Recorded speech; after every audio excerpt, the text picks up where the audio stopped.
Math 161, section 10.3, example of a parabola. 4x squared minus 12x plus 9 equals 4y.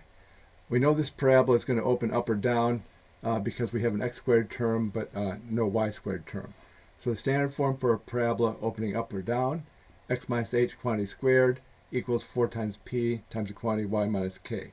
And if we can put this equation in the standard form, that will enable us to identify the features of the parabola and help us sketch the graph. Okay, so first of all, we want to isolate the x terms.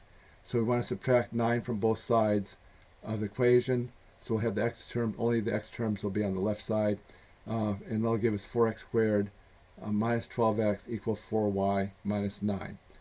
And then we want to factor the coefficient of x squared from the x terms. So 4x squared divided by 4 is x squared. Negative 12x divided by 4 is negative 3x. So we have 4 times the quantity x squared minus 3x equals 4y minus 9. And now we want to make this into a perfect square. We take half of the coefficient of x, half of 3 is 3 halves, and square it. 3 halves squared is 9 fourths. And we want to add 9 fourths to make this into a perfect square.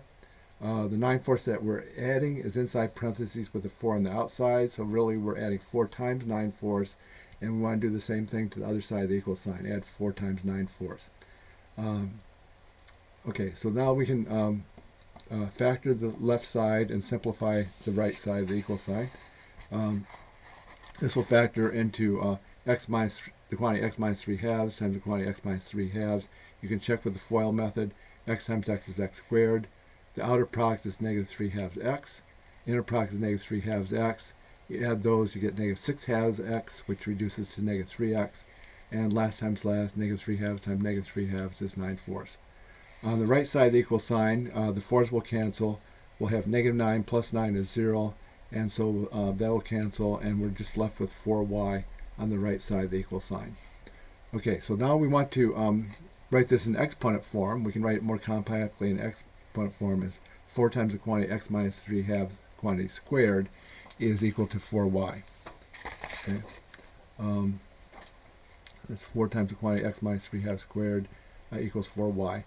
And we have a common factor 4 on both sides of the equal sign. We can divide by 4 to simplify this. It'll be the quantity x minus 3 halves squared is equal to 1y. 4 divided by 4 is 1. And the book often will stop at this step here. This is close enough to the standard form to identify the features. But here I'll actually put it exactly in standard form so we can do another step here. The standard form, instead of a 1 in front of the y, I'll have a 4p. So we want to multiply and divide by 4 in order to get it in that form. And that enables us to identify p. P will be 1/4. And then y is the same as y minus 0, so k is going to be 0. So now we're exactly in the standard form, and we can identify h. H is 3 halves, p is 1/4, and k is 0. So that means the vertex hk will be 3 halves comma 0. Because the x squared term, we know the parabola opens up or down, and because p is greater than 0, we know it's going to open up. And also the focus, which is p, is going to be, that tells us where the focus is. P is 1/4, and that's how far to go above the vertex in order to locate the focus. Okay, so on the parabola, I've graphed the vertex that's at the very bottom here in red, and the focus is just above that. And if we multiply 2 times p, 2 times 1/4 is 1/2. And if we go left and right 1/2 from the focus, that'll give us 2 additional points on the parabola. This is so we have 2 additional points here going left and right 1/2 from the focus. And I put these in red because they're actually part of the parabola.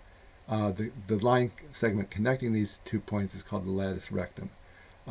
Anyway, now if we can have enough, we can actually draw the parabola. We draw a curve through the 3 points that we have graphed there. Some of the applications, the director is important. That's going to be on the opposite side of the focus from the vertex. So from the vertex, if you go up a half, we get the focus. If you go down a half, they'll give us the directrix. Directrix is a straight line. In this case, it's a horizontal line, 1/2 below the vertex. And I didn't draw the axis of symmetry here, but the axis of symmetry would be a straight line that goes make a dotted line that goes through the vertical line, through the focus and the vertex. This is actually going to be a function. This is called a quadratic function, and later in the course we'll study a little bit more about the function properties of parabolas.